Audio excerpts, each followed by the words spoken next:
Buenas tardes, Patricia. Bueno, tal y como adelantado, 27 dominicanos aún permanecen desaparecidos en alta mar luego de que la yola en que iban camino a Puerto Rico con los 25 dominicanos zozobró la madrugada del pasado el domingo. Miembros de la Marina de Guerra, así como en coordinación con Guardacostas de los Estados Unidos, así como unidades aéreas, permanecen en toda esta zona tratando de localizar a los posibles sobrevivientes que aún continúan desaparecidos aquí en la costa de Nagua. Hasta el momento solamente han sido rescatados 3 cadáveres de estos dominicanos que intentaron llegar de manera ilegal en una frágil embarcación hacia Puerto Rico, y donde, según las versiones ofrecidas,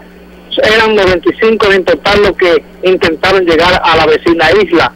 También se confirma de que otra embarcación próxima al este del país esta madrugada fue capturada por la Marina de Guerra, siendo ya 3 viajes ilegales los que han sido ya descubiertos por los organismos de la Marina de Guerra y otras instituciones que han intentado salir hacia la vecina isla de Puerto Rico.